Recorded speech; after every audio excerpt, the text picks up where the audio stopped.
Okay, you can see that I have the start of the bowl made with the chisel. You can also do it by hand in little places you want to get through. You got to be careful that you don't go too far and go to the end. But now's where I use the crook knife usually. And the best way to do this is to, well, first of all, watch your hand that you don't go like this. I've cut my hand before. Some people have an extension on the end and they don't take that off until later, and so they can hold on to this end. And so I play a little bit more dangerously, I guess. But the idea of the crook knife is to take thin pieces off, and they usually go at a diagonal cross grain, and the sides you just got to go on the sides. I don't know how much this is picking this up here. I can't use a chisel too close to the sides, so I have to use a crook knife. One way of stopping the knife from going too far is to hold it like against your knee, so that you just do this type of cut, and so it won't travel and hit your hand. Some of this hardwood, like this maple, is a little trickier. Because it's hard, it will sometimes slip on you. But this is how you use the crook knife. Now, some people hold the crook knife handle this way. I feel it's a little awkward. Everybody to their own. You just got to see what works best for yourself. Now, the thing about the crook knife is that you'll get so far along with the bowl, and then I like to use the chisel a little bit more at the end too, because here in a second you can see maybe it's forming a little bit of a raise in the center, and I can take the chisel then and knock off that center just a little bit more. Just being careful not to go too deep. You have to know the thickness of your wood, and that's by experience, or you can go clear through to the bottom, and you don't want to do that. So now I'm just doing these swooping cuts with the crook knife and shaping up the bowl. This really doesn't take that long.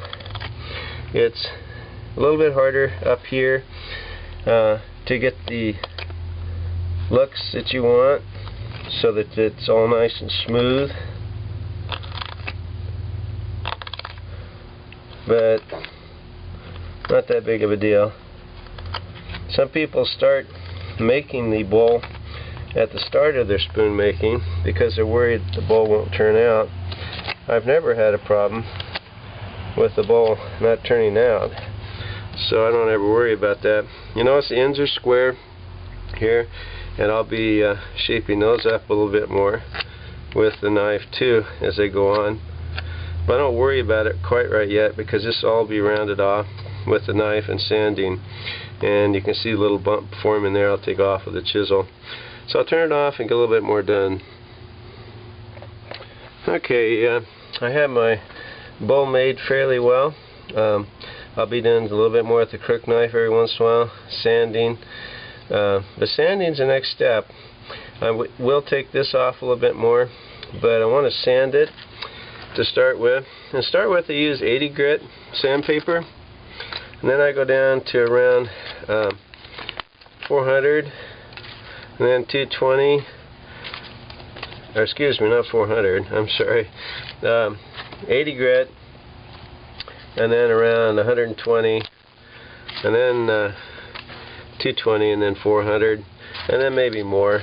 But usually the trick is just sticking with it and sanding it.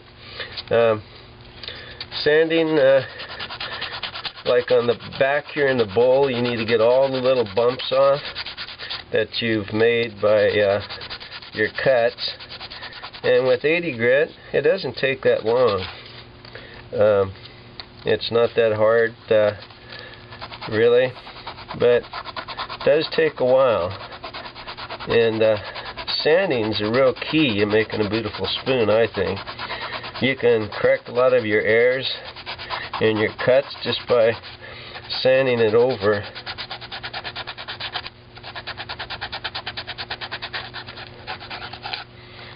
I use the pushing the thumb type method here, like this. Saves on your shoulder a little bit. And then this one, where you just go like this.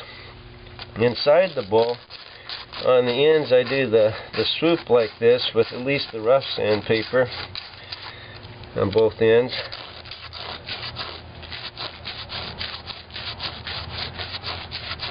And I go this way too. The sanding, you'll find as you go cuts that you made that you need to correct.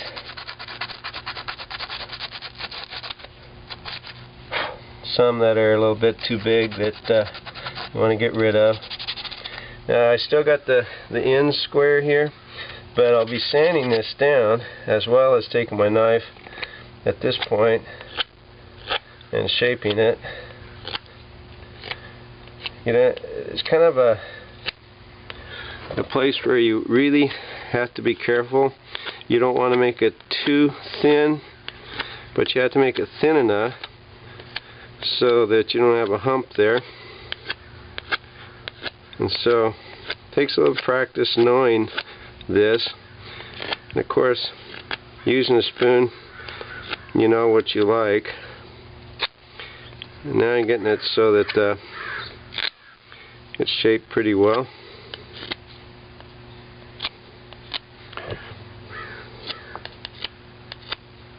There you can see the end. I have to get it a little bit more symmetrical. If you make a boo-boo, you can always change the shape of your spoon a little bit and say you meant it that way.